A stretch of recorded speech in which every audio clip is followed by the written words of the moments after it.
Hello and welcome back to the Devine Witch podcast. As always, I'm your host Debbie, and today we got two special guests over here at the Devine Witch, Heidi and Roger from Runestone Heathens of Southwest Ohio, and they're joining us. And of course, as always, I've got my partner in crime, the hubby. So, without further ado, let's go ahead. Heidi, will you tell us a little bit about yourself for those who don't know anything about you or Runestone Heathens? Sure. So I am a long-term witch. I've been a witch since, well, let's say 28 years now. And I initially started out on more of a shamanic and folk magic path and was eclectic pagan until about 3.5 years ago when Roger and I discovered Asatru, which is also called Heathendry. And we both decided that we wanted to investigate it. And it has been incredibly beautiful and empowering. So I have a strong desire now to provide others with access to whatever path they want. And heathenry is one that I'm trying to help others learn more about. So that's a little about me. And You're fine. Go ahead. Tell us a little bit about yourself, Roger. so for myself, I've been pagan about 5 years.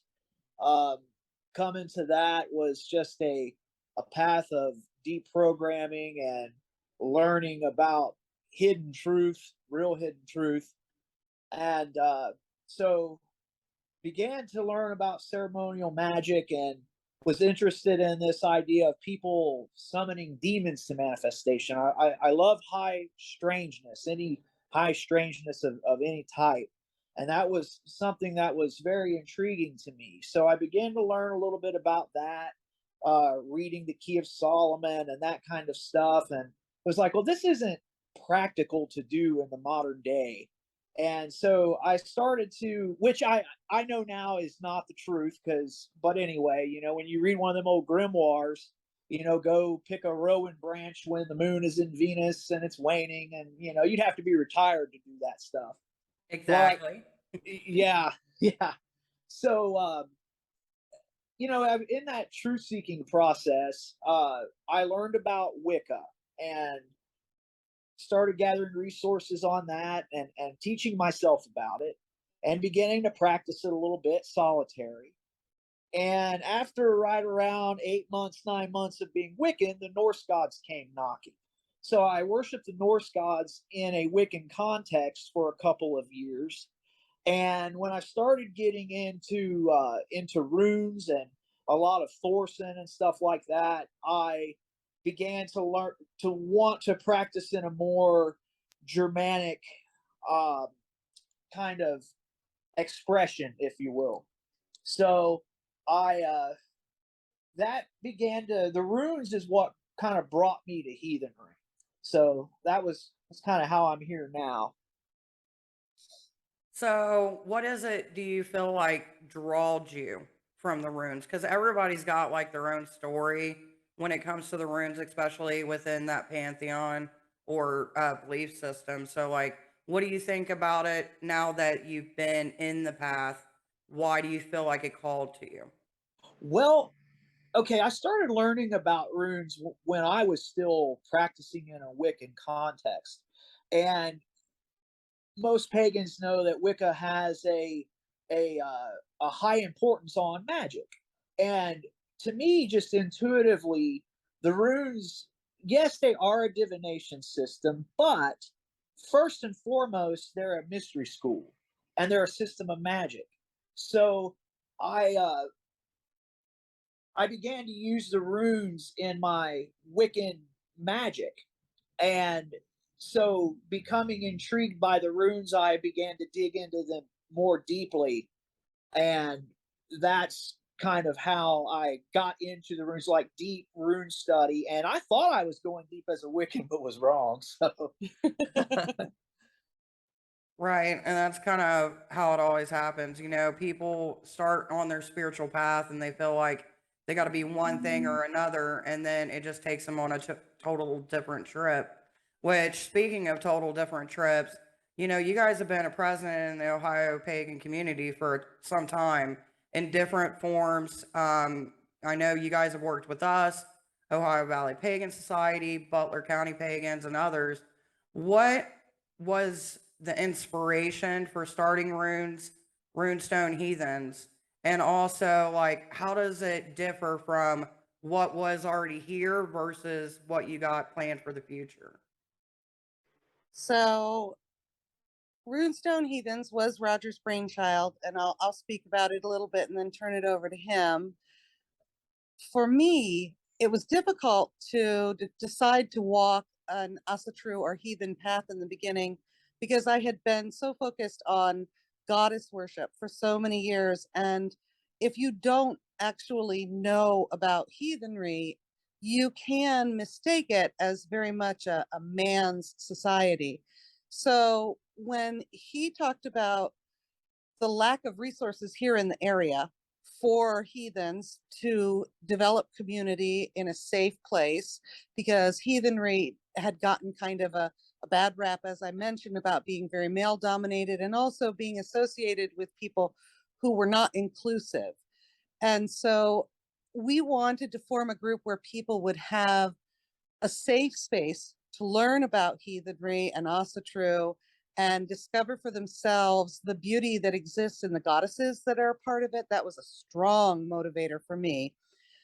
Developing a relationship with the goddesses, finding out what the religion itself is, because while many people will say that you can be Wiccan and not be a witch, or be a witch and not be Wiccan, with heathenry, it's even more prominent that you find people who practice the religion and don't practice the magic. So I wanted to open up the space for women so that they could feel more comfortable and not go through the worry that I had gone through when I was trying, when Odin decided that it was time to pull me in and get me working with the heathens. And that was the beginning of my call, was definitely Odin planting a dream in my brain. He's But very well known for that too. he is, and he's also, with me, it was one of those things when he decides that it's time to tap on your shoulder and pull you in. Oftentimes it's a short term for him. He's just giving you notice that it's time to come work with him, and then he moves on. And you then go, okay, well, now what? And that's how it was for me. And I discovered a deep affinity for Freya and Frigga and Hela and Saga and Aer and all of them, the glory of the women that had been forgotten because the history had been written by predominantly men, and the history was written after the time when the gods were still being worshipped. So I wanted Runestone to be a place where people would feel safe, where they could get good information that they could trust, where they could find books, and where they could find and develop a true sense of community, whether they wanted to be heathen or they were just curious. And that's what it's turned into. And we've been working at it for a little over 2 years, or almost 2 years now, sorry. And we have over 200 members now, and it's just been absolutely a passion project of both of us. So now I'll turn it over to Roger for his inspiration. All right. So with in the practical sense and how this got started, um, as I began to go down the heathen path, I'm one that likes to spend my downtime learning about what I'm passionate about. So, listening to different podcasts and YouTube channels and things like that, I came across one called The Raven's Call, hosted by a guy named Eric Shervin. He's down in Texas. And so began to listen to his videos and was really liking what he was saying. And one of his videos was entitled something like, "What do I do if there's no heathens in my area?" Where he gave the blueprint of how he started his very successful group down there in Texas. So I basically took the blueprint he gave, which was start a Facebook group, which is, it could be Odin Spear Heathens of Central Georgia or whatever you would want to name it. Just heathens of your locale in the state. And when I came to Heidi and talked about starting this, there was only a group for the state of Ohio. Now, one thing about Runestone is that we're not affiliated with any national organizations. We're purely grassroots.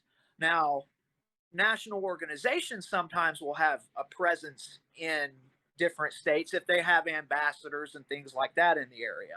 Right. But we wanted to have this group where it wasn't affiliated with any national organizations and was inclusive. So I basically took the blueprint that Eric Shervin gave and on what to do if there's no heathens in your area, and which was basically start a Facebook group, name it, give it the name like I had explained. Uh, Invite all of your friends. If you're a member of different pagan groups, share it in those groups. Get it out there. Then start having moots. A moot is just where you come out and meet. Park moots, pub moots, all of that stuff. So go to the moot, take pictures, post it. Even if you're the only one there, let people know that you were there. And slowly but surely it began to grow. And we've had a lot of success. We've founded a kindred through it.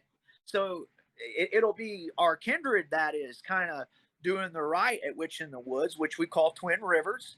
We've been established for about a year now, and hopefully we're hoping to establish another kindred through Runestone too. So, yeah. Well, that is amazing.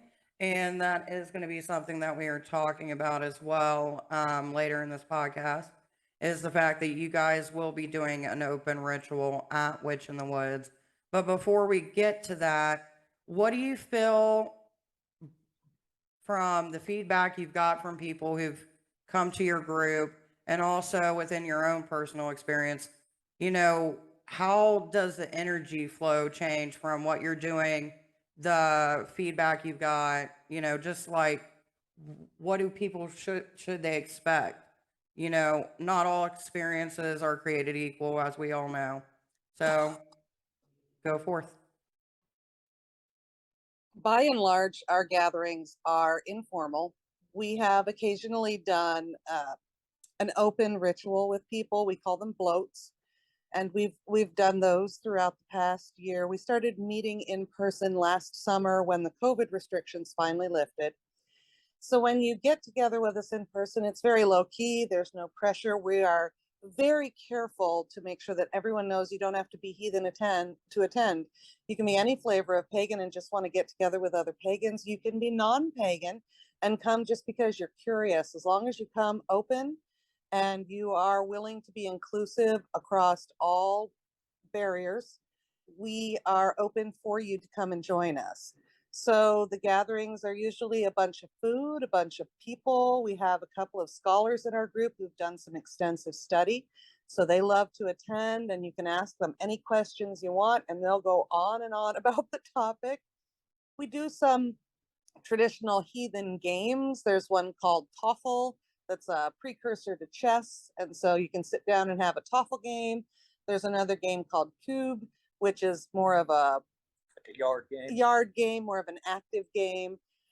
We invite children. Children can come. We want families to be involved because heathenry is very much a family religion. And Right. so we want the children there. We want them to feel comfortable. We just make sure that it's a place where you do not feel unwanted. Hospitality is a huge thing in the heathenry business, as you would It say. is true, though. It is. It's absolutely true. Hospitality, there is a specific code that heathens live by. And one of the prominent features is that we should extend ourselves in a way we wish to be extended to. It's that golden rule. It's just phrased a little different, but living your life with honor and being an honorable person that is worthy of your name being celebrated when you're gone. That's one of the things that is a key component to being a heathen. So we take that very seriously and try to make sure that we conduct our group with honor and that people feel welcome, and that whether you're heathen or never going to be heathen, you come away from it saying, We had a good time. We did not realize it was going to be like that. And yeah, we're happy to make sure we come back. We have lots of people who come back again and again. I don't think there's anything I can add to that, my love. Yeah, Okay. that's what I was about to ask, if there was anything you wanted to put in there. Now, this kind of off of what we had planned, but one of the things that you had brought up is the thought process that people get in their minds about what heathendry is. We've seen it over the last couple of years. There's an uprise of wanting to get back to the old gods in many different forms. But there's been people who say, well, you can't do this, you can't do that. You got to be a certain skin color from a certain lineage. Like, how do you guys combat that and the misinformation and try to make it to where you're spreading truth about the path along with being a good, healthy representative for those who may have a bad image in mind? Well, education would have to be first and foremost on that. We make sure we guide people to resources that aren't tainted with that worldview. We teach people about certain keywords to look for when they're looking at resources, certain authors that you want to go to, certain ones you want to stay away from. And then, I think some pagans have the idea that heathenry and being in a reconstructionist religion is limiting somehow. Now, it doesn't, going from what it says in the lore doesn't limit the art. And it's not just the Viking Age that we go to. We use archaeology to reconstruct the religion. We use things that happened in the Vendel Age and in the Bronze Age. So when you approach it in a wide spectrum and you're being open-minded about the things that are found in the lore and how to take those things and make them artful and use them for a personal expression and worship, it's not limiting at all. So yeah. I mean, certain things, certain key elements in a ritual, like there being a drink with a horn and uh maybe using fire to hollow the area. That's stuff you find in the lore, but not okay. I was Yeah, sparked. right. I actually find it liberating. In fact, like one of the things you'll see in a heathen ritual that is not anything in the lore at all, but is widely accepted, is something called a hammer hollowing, which is totally based off of the banishing ritual of the pentagram. So, and it's widely accepted in heathenry. So, it's there are some who are 100% reconstructionists. If it's not somewhere in the lore, then we don't do it. But that is too limiting. And I don't think that you have to be that way in order to be heathen. No, but we do accept those who want to be that way because for the most part, it's about how you choose to express yourself in your relationship with the gods. So we use the lore as a jumping off point, and then we allow for a lot of UPG because there's not enough written down for us, especially when you look at the goddesses. There's not enough information that was ever written down for us to truly know how anything occurred. So we take what we can, and then from that, we build upon it based on the relationship we're building with the gods and with our ancestors. And that is one thing that I do want to make sure to mention. There's a lot of talk about working with the gods, and the gods are wonderful, and we do work with them. But you will find that most heathens tend to do more work with the land spirits, house spirits, and their ancestors, because that is your more direct connection to divine, if you will. That is Right. how you're going to actually develop an ability to make the change that you want. When you're entreating an ancestor, it's much more personal than when you're entreating a god for assistance. So we tend to work a lot more closely with the ancestors and the spirits that exist in the land and in your home.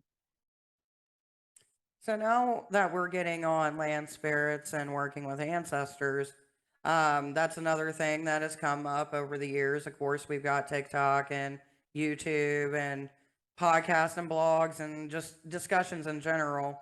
With your guys' path and your personal experience, what would be some examples of how you use ancestral work? Because I always tell some of the people that I talk with, not all ancestors that you work with, and some you do. You have to be choosy. Do you find that to be the same case, or do you work with all? Well, I would say that there would be instances when an ancestor that was not particularly pleasant in your lineage would be someone you would speak with. And maybe because you're trying, they may be trying to change the way that they were perceived. So they may be more invested in assisting you than someone who's already got a good name, because it's all about the weird that you have created and how that is going to play out in your future line and what you've inherited from your previous line. So yes, we tend to work with those that we knew well. We tend to work with those that are positive, but we are not averse to working with those who did negative things in their lives and may have learned from it. But we also always have to remember that just because you become an ancestor doesn't mean you become wise. So you do have to Isn't that the learn truth, who you're though? working with. Yeah, you have to learn who you're working with. And you have to decide, you have to discover in yourself what truth is before you can expect truth from anyone else. So one of the ways that I would answer that question is, especially when you're working within a heathen context with the feminine powers. So for me, I don't really work with a particular ancestor. It's more of a the idea of the ancestors. Uh, and that's all embodied in, especially on the feminine side, called the Disir. And when you start to on the feminine side of what is divine and heathenry, there's a lot of crossover with the gods and god or not the gods, the goddesses and the Valkyries and the Norns and the giantesses. They're all considered Disir. So it's like just worshiping the mother, Right. is how I've been approaching it recently. All right, and let's go ahead with our next line of questioning because we got off topic just a tad bit, but we had fun with it. Yeah. Does does the Runestone Heathens work with any other groups? I know you said you're not affiliated with any of the big ones, but has any of them actually inspired you in certain ways of what you would like to do, what you wouldn't like to do? I know you guys get out there and you do the Dayton Pagan gathering as well to put information out there. Yes, we are not affiliated with any national organizations, but we have learned the lessons of some organizations that have had some in the heathen world notorious downfalls based on the fact that they didn't always do things in the most upfront way. So we have learned the lessons from those, and the groups that have stayed and are actively working to promote the same things that we are, which is inclusivity and community. We tend to continue to work with those. So Ohio Pagans Ohio Heathens is a good one. The group up in Columbus is fantastic, the Mead Hall, and we love those guys. And then we are Roger and I both members of the Troth, which is the longest running organization in the United States for heathenry, and they are very, very inclusive.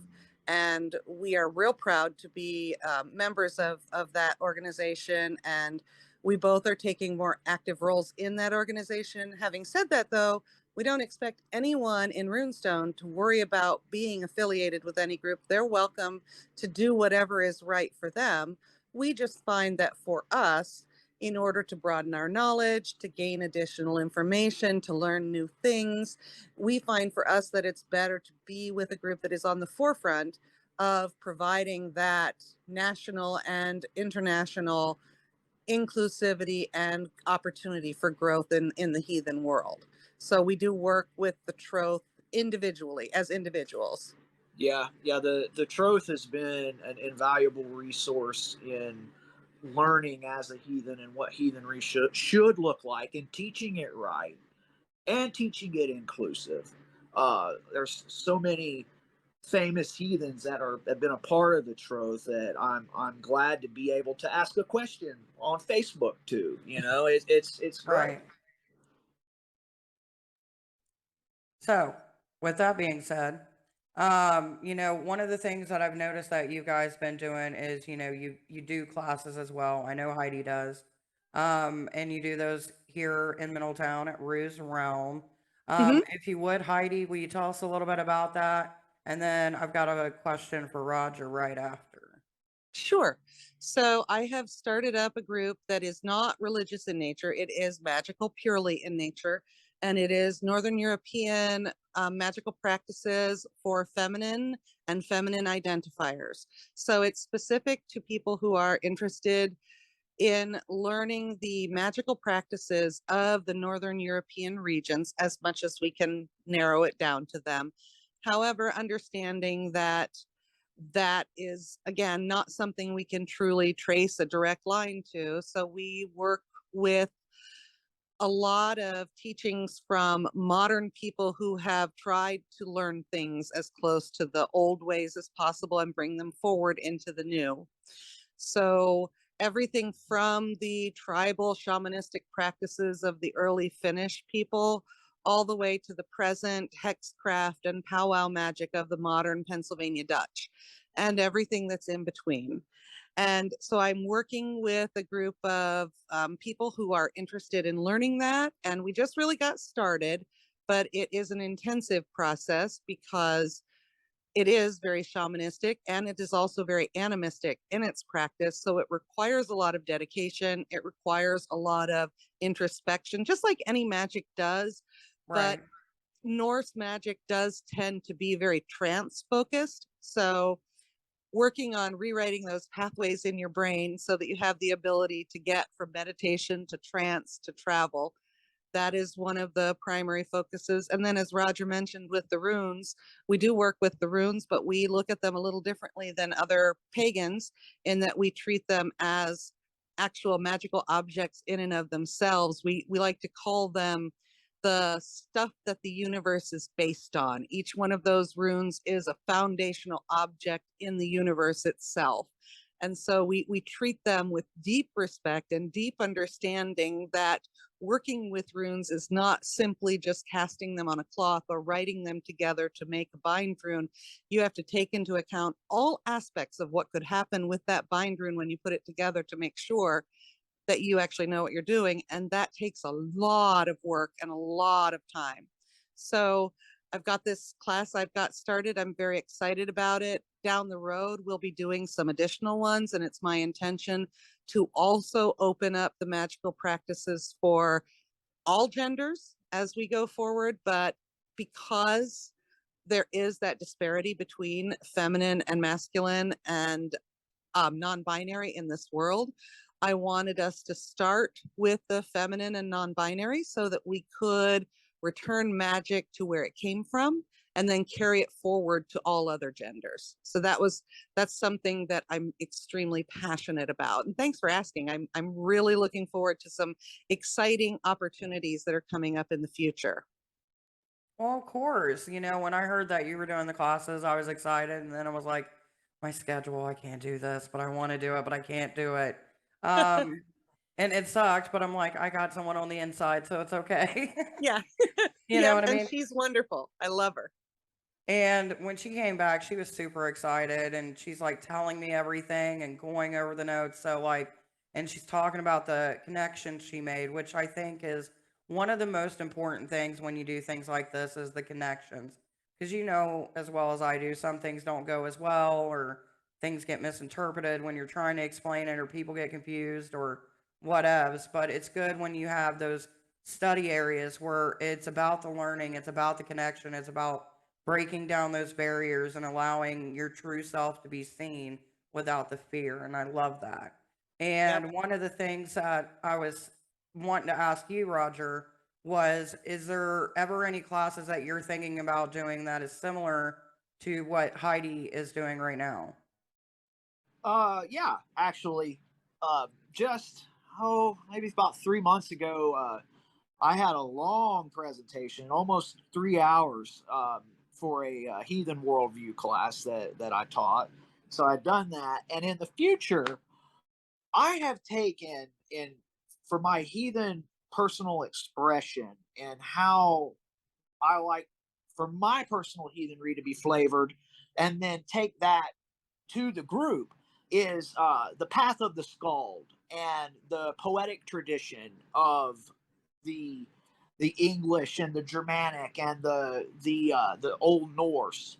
So that's the poetic Edda is written in a style called alliteration, and there's certain like I can't get into detail about it the way that it actually is, but Right. I have begun to write my own poetry in that particular meter. A couple of the different meters from the Poetic Edda. Um, I have met a guy who's been doing it a lot longer than me, who I've kind of been talking to, and taking and writing in Old Norse meter, but doing it in English. So, like, Right. here's an example of what it would sound like, and this is from the Bellows translation of the Poetic Edda. So, better is heart than a mighty blade for him who shall fiercely fight. The brave man well shall fight and win, though dull his blade may be. So, a lot of the alliteration is on B in that one, and Right. there's syllable counts and all of that. So, I'm pretty new at it. I've been writing for, I don't know, going hard at it for about 6 months, but really fine tuning being able to write within the rules of the meter. So once I get that, and also I've spent the last year learning how to play a traditional Germanic instrument called the Anglo-Saxon lyre. I'm sure you've probably heard Wardruna before, Yeah. Debbie, and that's one of the instruments they play in Wardruna. So I'm getting pretty good at that. Been going at it for about a year, and so yeah, taking that expression of the scald and bringing that down to the hearth level, trying to take what Wardruna does and bringing that home, you know. So Right. I say all that to say, hopefully, in time, and as more people become heathen, and as I get better at the scald craft or scaldskap, uh, I'm hoping that I might be able to inspire people to take that path and let that be their expression of their heathenry. So yeah, And then work with them and work with them. in Yeah, have a class class format. about it. Mhm. Right, right. So do you think that like a lot of people don't know about it? Because I notice like when it comes into any spiritual practice, especially around here, we hear about the drums a lot, the blowing of the horn, different things like that. But there's not so many classes when it comes to the variety of different instruments that were used in ritual purposes. Because there's more than just drums. Like even the Greeks had theirs, and like you were talking with your path, is this something that you plan to, as you start getting better and start feeling more comfortable in it, having those conversations about, expanding people's minds on the beauty of music and using that or even creativity in general within their personal practice? Absolutely. Yeah, yeah. I hope that like just by me going to like one of our moods and sitting and just playing lyre, it inspires people. It gets them asking questions. It gets them talking about instruments that they're interested in. So yeah, yeah. I hope that can be something that occurs.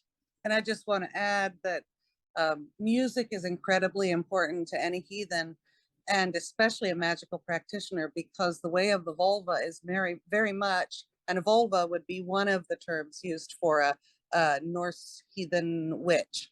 And the way of the vulva is one where singing is heavily involved. So learning how to sing, learning how to play the instruments, it's something that Roger is doing phenomenal at, and it's absolutely transcendent when you get to listen to him. And then combining that with the vocalization, we're just finding that it's a way for us to deepen both of our paths and work together, But when it comes to teaching it, that is definitely going to be on Roger, because he is much more driven when it comes to that. I think this whole Right. thing will evolve, but it's in its infancy right now. Yeah.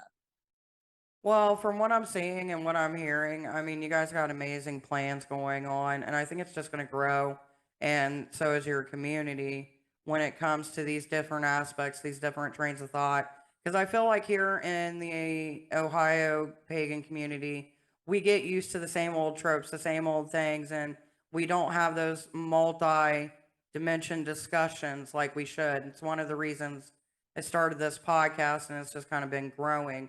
So my question for you is, tell us a little bit about this ritual. I hear you're going to be at this place called Witch in the Woods and shit. So, Yeah, you know, this fantastic woman invited us to partake in Witch in the Woods, and when you hear witches and woods, we're definitely there. So right. and Roger wrote the ritual, and I will be the Githya, which is the name of the god woman for the ritual. So, and then our Gothi for our kindred, Rob, will be doing the Gothi portion of it.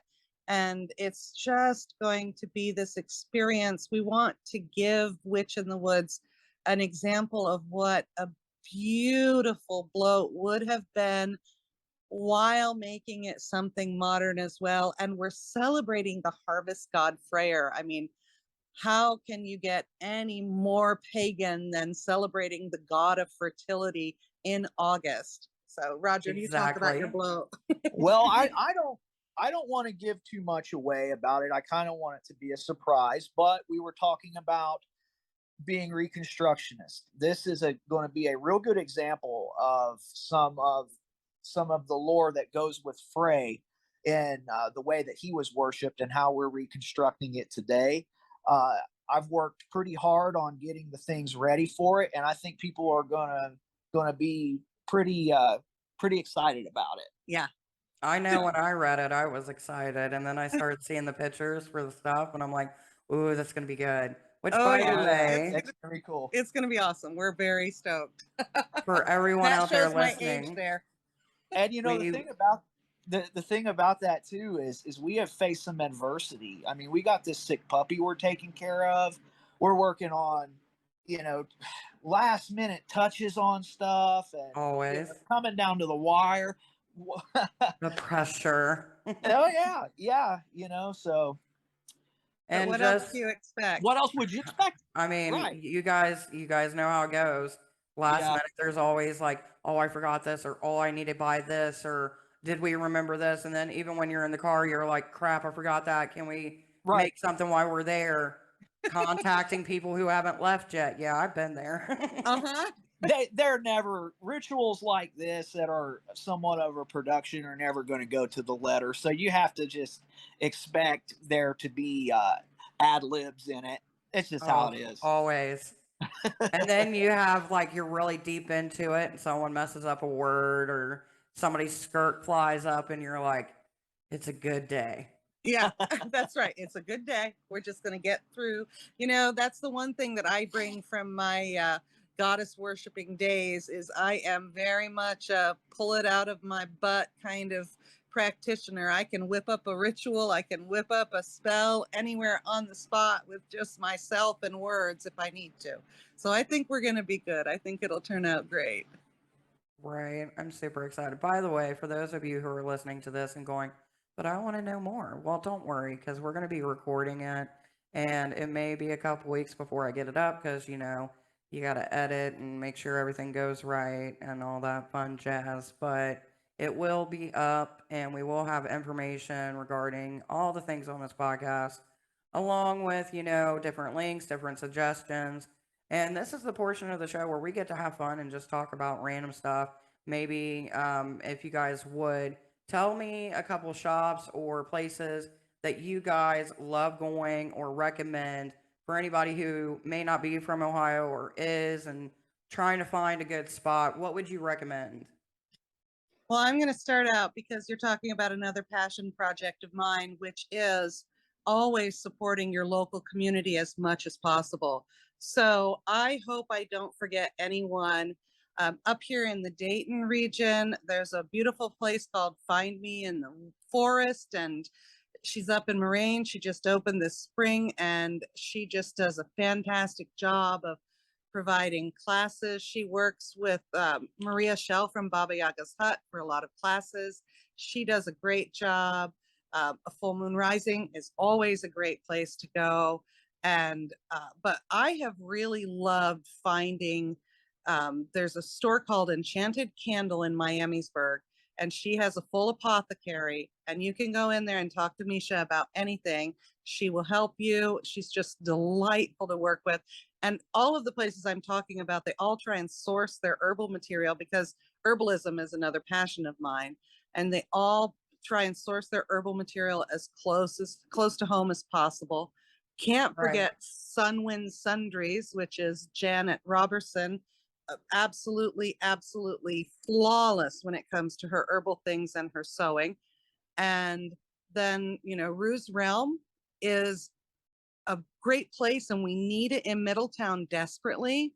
And then when you get down to Hamilton, you have two of the big guys. You have Sterling Seraph and you have Alternative Path Coexist, who both do such an awesome job. Sterling Seraph is going to be more about the crystals, and she does do true witch work, but there's also the crystals and the clothing. And then you've got Alternative Path, which if you want to get down and dirty with spells, you go in there and talk to Greg, and he's going to help you with anything that you need. And they've got Posh Pagan too. And Posh Pagan for some real good goth witchy clothing. But beyond that, it's just imperative, because we as pagans don't have access to a church to provide us with money when we're running short, or when our elders are struggling. So I just really feel that it's essential that we do that, because if we don't, no one else is going to. And these elders of ours, they've given their lives to bring us the information that we now use in our everyday practice. And if we don't support them, who's going to support us? And their information may very well disappear and become lost. So it's just, if you need a suggestion, please reach out to me directly, and I can most likely come up with something for whatever you're looking for, because I really work hard to try and make sure that I know who does what and where you can get it as much as possible. And if I don't know, I will reach out to someone who does and make sure that you get it. Because if we don't support each other, we're going to lose access to these resources. Talking about Roos Realm especially, they're working very hard to keep that store going, and we need to support it, because we'll lose that resource if we don't. And I agree. That's like one of the reasons that we did our little takeover a while back, because it's like you see shops who are really trying, who have been out here for years. Everybody knows them. And it's like sometimes they get left behind. Sometimes things just don't work out, or people get used to these other stores, and it's hard to shift, especially, in this day and age where you're trying to figure out what advertisement works best, what deals, working with local crafters. Because my business is actually inside the shop, not at this moment because we've had shows to do. But, without these places, during the winter months, unless you're willing to pay $100, $200, $300, or if you're lucky to have a big enough house to bring people in, you can't do events in the winter hardly. Right. Yep. And a lot of people don't think about this, and it comes with a great debate of, we don't need temples, we don't need this. Well, actually you do, when you think of it in the grand scheme of things. And it's And one of there the, are temples out there. There's the temple of the Mother Goddess down in North Carolina. There's the Aquarian Tabernacle out in Washington State. There's the Gray School of Wizardry. There's the Pagan World School with Ed Hubbard. We've got people who are doing that in other regions of this country. We need to be doing that here too. It is needed. It is necessary. and I agree, like we have a lot of 501c3s, and like even I looked at it, but like having, you know, people have lives, people change, people move, stuff like that, and get those dedicated core people. It's hard sometimes for some, even of the groups, to get the 501c3 status, but some of these groups need to actually be going for that religious status. That way we can start getting the funding to have these places and, you know, shelter those who need shelter. Yes. So with Beautifully said. Yeah, Debbie, you do a great work at that. That's for sure. You are a busy woman in the community. I You never make it sleep, so it possible. helps. No sleep is the key to that, unfortunately. Now, with that being said, what are some of the things that you think our community lacks that you feel that we could do better at? Because I always try to have this discussion. Where do you think we lack? Where do you think we need to come together? Like, I know we all tried to do the Ohio Pagan Alliance, and as of right now, I don't think it's really going anywhere, but I haven't been to anything in a while. So, what's your take on that from both of you? uh, I'll start. Well, we have already touched on it. Organization with money. That's where we fall short. I don't know what the answer is. It's not an easy answer. This is one of the great debates in the entire country about the pagan community. Is you know, how do we handle money, because it takes money to accomplish great deeds. Not always, but things like a temple, stuff like that, it always takes money. So how do we figure that conundrum out? So Yeah, John Beckett had a really good article in what is it? Pantheon? Pathos. Pathos, yeah, in Pathos. He had a really good article just about that subject about a year and a half ago. And I shared it because it is a controversial subject when it comes to money. A lot of pagans have rejected other religions that put a heavy emphasis on tithing and giving. And so they tend to be very gun shy when it comes to any pagan group asking for money. But honestly, if we're going to get anything accomplished, some of us do have to step up. And those of us like you and like us and like so many more that we know in the area who are doing that work, you know, we burn ourselves out because we give and give and give, and then we have to take time off because we don't have the just the physical help would be awesome. You know, having someone who wants to step in and help you plan events and take that part of that burden off, that is something. But what it comes down to really is, I think, that gun shy problem of pagans and organization. You know, they're scared. Squirrels. Yep. Yeah. The squirrels, yeah, we don't have the focus, but they're also scared of being suckered into something by a group that is not having their best intentions at heart. And so that was another reason why we formed Runestone, was because we really needed to find a way to make that safe space. And we're finding with the Troth that we have found a group that provides that. They don't ask a lot for money. They're not out there asking for money, but they do seem to find a way to get things accomplished. And they do seem to really be putting their people where they're needed. I know I joined one of their committees on leadership and helping people form kindreds in their local areas. And we're just starting that work, but it's an international group, and we're working on providing guidelines and suggestions on how to form a 501c3. What organizations in your state have funds available to help you do that? So all of that is in the research phase, but it's heartening to see that there are organizations trying to do that. And I think that's one of the things that leads to a lot of groups just quitting because, you know, it's an investment. It's not free to do what we do when it comes to groups, especially if you're running spaces and you're putting in time and effort. And then, you know, before you know it, you're like, okay, what can I do? And so, you know, we've been blessed enough to have our Patreon, to have people within our group here locally also donate for us to be able to do things, but I still dive out of my own pocket as well. But I think if we stop doing it, even when we have those moments where we're like, well, funds are low, even if it's something that we can do that is free, still keeps the engagement. It still puts us out there. And one of the things that I've noticed is like, there's still a lot of closed mindedness, which, you can't control what people do. But I feel like we need to be out more in our communities, not only in a pagan perspective kind of way, but also, in our town halls and our, elections, because we have gotten to the point to where rights are being stripped away and deals are being made, behind closed doors, like always.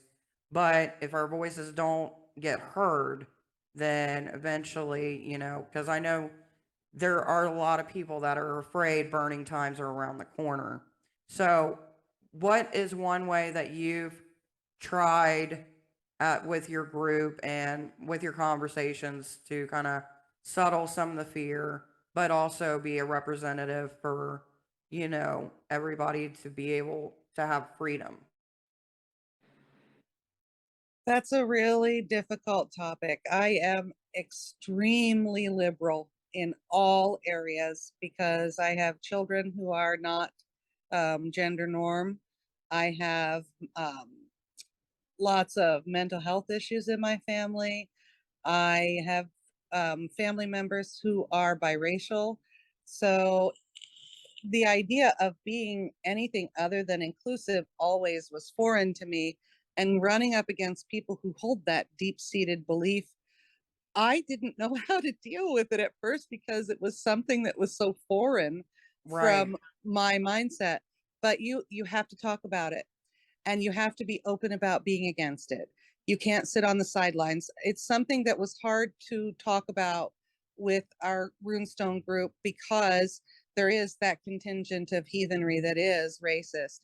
And so we did have to take a stand, and we did have to say, we're not going to be silent about this.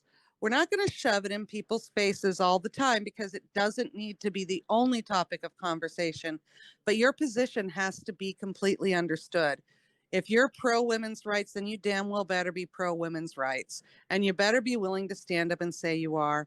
If you're anti-racism, you cannot support a racist attitude. And if a person creeps into your group that expresses one, you talk to them about it, you provide education. But if they're not going to change anything, they have to be gone. And that is the only way. I am an extremely tolerant, non-judgmental person, but you have to be intolerant of intolerance. And that is the only way that we are able to do it. So what we Agreed. don't necessarily go out and extend ourselves for religious marches or anything, but quietly we're privately involved in a lot of different things. And as a group, we just take that we will not be intolerant, and if you are not welcome stand for any and all. And I love that because, I feel the exact same way you do. If you stand around and be silent, how can you have someone speak up for you when that time comes? You know what I mean?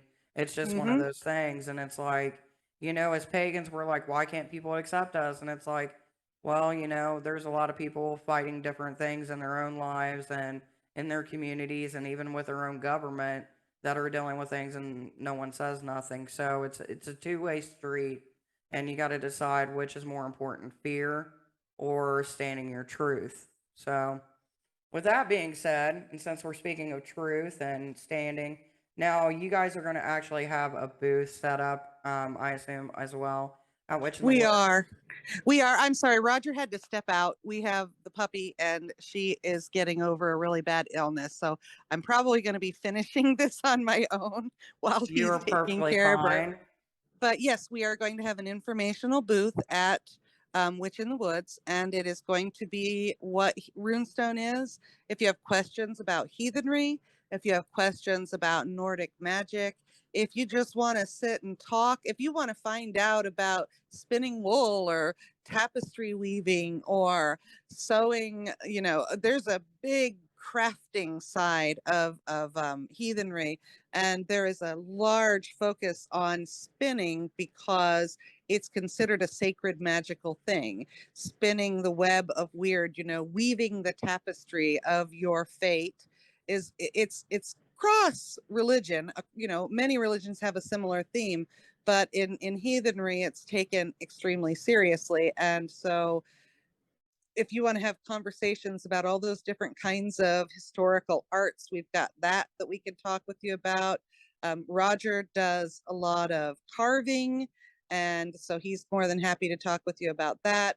And then one of our kindred members is going to be there, and he's doing his own thing, but he's going to be talking about runes with people. So, if you have heathen questions, or you just want to find out what that even means to be heathen, just stop by and we'll be happy to talk. Yay. And I love that because I'm going to have some questions. I always have questions. Me too. Like, I felt like that's one of the things too, you know what I mean? People are like, well, what do I need to know to be able to do this? And it's like, first off, hate to tell you, Buttercup, but you're going to be learning your whole journey. It doesn't stop when you think that you know something, because you're going to learn something else. Absolutely. I'm going to be 50 this year. I've been doing this for 28 years, although more than likely pagan before it was something you were allowed to actually talk about. But it never stops. It changes, it grows. You change and grow, for goodness sake. So yeah, if you think that this is going to be something that you can come in and we're going to sit down and we're going to tell you how to do this, you need to go elsewhere, because that is not how it works. Right? It's about dedication and planning. And that's one thing I want to talk to you too, because, I've done blogs and stuff on the concept of time and spirituality. And you always get some people that are like, well, I just don't have the time, or I'm in the path, but time. How do you find time for your path? Like, between the chaos of life and work and family. Well, first, always forgive yourself if you have to walk away from it for a little while, because unlike the Abrahamic faiths, you are magic. You are part of the everything just by being you. So if you find time where you're not going to be able to be as dedicated as you like, don't let that make you walk away from it completely. Accept that you need a break, take the break, come back refreshed. But then, in order to maintain contact, it's still always a good idea. With the class that I'm working with, we're starting from the beginning. A lot of these women have probably been practicing magic for a long time, but I'm making them start at the very beginning. And the very beginning, the first place is always meditation. 5 minutes a day is all it takes for you to spend time to allow your mind to relax. You may not get it right off the bat. It might take months for you to get to where you actually feel like you had a meditation, but you're only going to get there if you practice, because you have to write those new neural pathways. Magic, Exactly. yeah, magic is just science that can't be explained yet. And we like to add the mystery because that helps us to connect with it. But in reality, you're rewriting your own brain so that your brain can interact with metaphysical forces to create real change. That is why you don't really need any trappings, but the trappings make it fun. So five Right. minutes a day of, yeah, 5 minutes a day of meditation. And then the other thing that I will say for a heathen specific is setting up different altars, and they do not have to be anything fancy, but you want to have something in your house that honors the spirits that live in your house. It can be nothing more than a coffee cup that you fill every day with coffee, and and it's specific for the spirits that live in your house, but honor them because they need that. They deserve it, because they're there and you're coexisting in their space. So you need to honor the fact that you're there.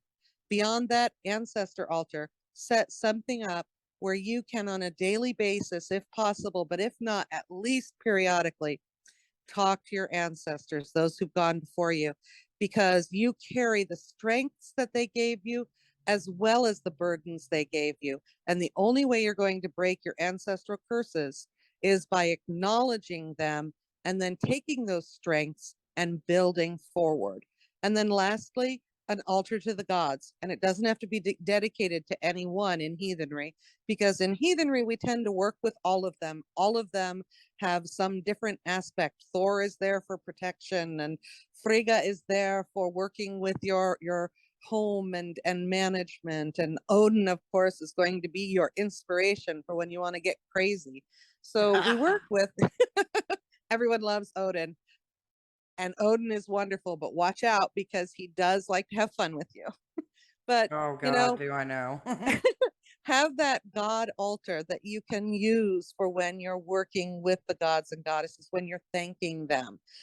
So, and really on a daily basis, I might spend 15 to 20 minutes actively doing work.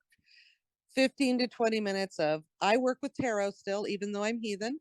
So 15 to 20 minutes of pulling my cards and then working with my runes, saying my thank yous to Freya, because I do work with Freya a lot because she is the goddess that I did dedicate myself to.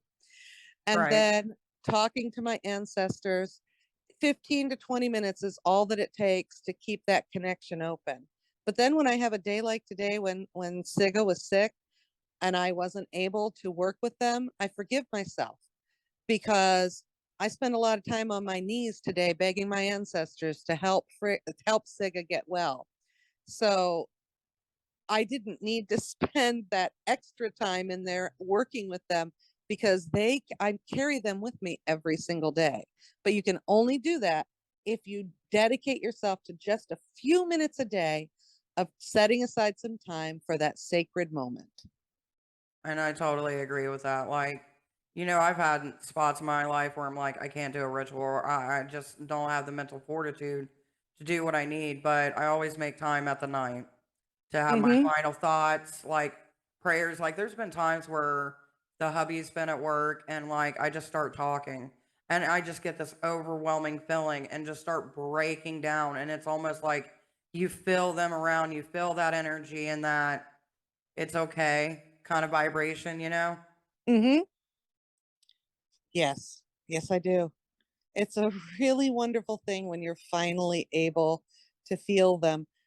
The other thing, though, is someone really wise who I love very much in the Dayton area. She told me she could probably count on her two hands the number of times that she had that big, amazing God experience that blows your mind. Everything else was little moments. And if Right. you think you're having that big God experience every day, it's probably your ego talking because that doesn't happen every day. What happens every day is those little moments, those tiny moments of sacredness when you're, like you said, sitting down and feeling that peace at night because things are right and you've given yourself everything that you can. And one of the things that I feel like doesn't get talked about when it comes to like dedication and giving to the spirits or the gods that you work with is the energy that you put forth through the day. Like I do a lot of talking with people, interacting, and people come in my life because I work with Hecate, and I've done many videos that you guys can find on the channel as well.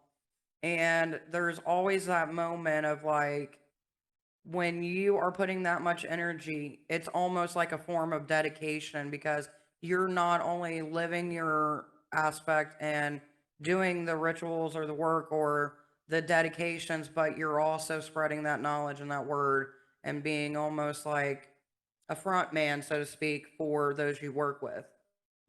Yes, yes. That's a great way of putting it.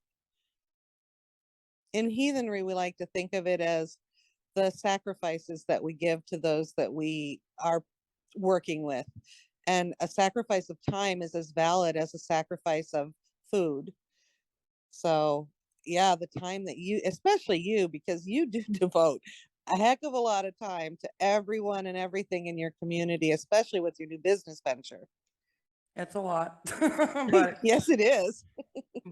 I do pretty decent, but realistically, if I didn't have my community and, people like you that I could reach out to, it makes it hard. Because there are those moments where you're sitting there like, is what I'm doing actually affecting anything?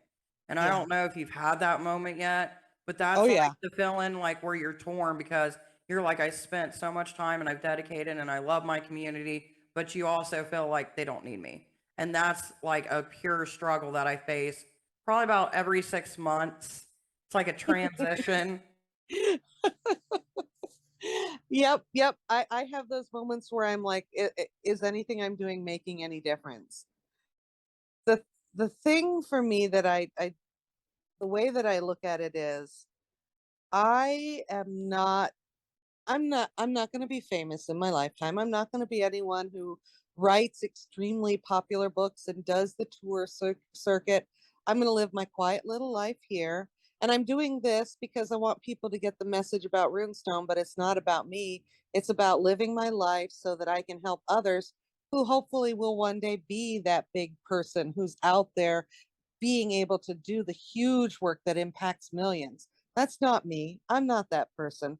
I'm just little Heidi Beth sitting in her house trying to make sure that other people feel empowered so they can go out and do those big things, because I don't need that. All I need is knowing that the work that I do is going to help someone else achieve more than I ever dreamed I could. But having said that, there are times when I am sitting there going, did anything I do even matter? And that's those moments, you know it. Those dark moments are the It's moments when hard. they're the moments when you find out you get kicked in the ass and told, listen here, bitch. Yes, you fucking did all this shit. Right? And you're feeling sorry for yourself right now. Get up off your ass and go out there and be proud of the work you've done. It's always what seems like to happen afterwards is you get people come to you and be like, thank you, or like, hey, I need your help. And, or you get somebody like, hey, I went to this and you were awesome. And it's like, really? You're like, the universe had to drag me down into that spot just to get me back up Mhm. again. And That's right. it's almost like a refuel because even if it's just one person, you're like, that's one person's life that I was able to help. You know, Yes. I got to keep on going. And then Yep. it's just a spiral that never ends.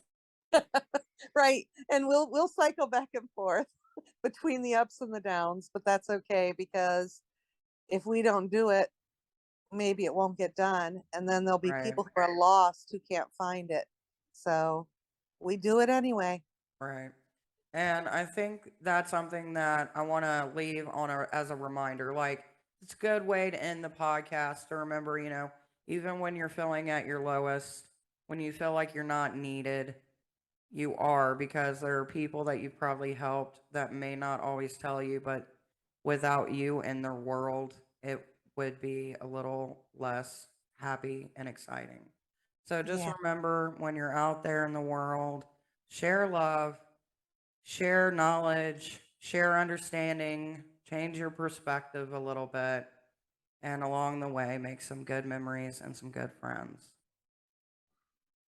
And with Well, that being said, do you have anything to add to that? no, that was beautiful. And I'm not going to even try and top it. Thank you. It was an honor to be invited, and it's an honor to be working with you next weekend at Witch in the Woods. Thank you. You're welcome, and we hope to have you back again sometime in the future. And with that being said, for anybody that's out there listening, remember Witch in the Woods is a Saturday. All camping spots have been taken, but you can still come and hang out with us. And until next time, remember, guys, no two witches, witch alike.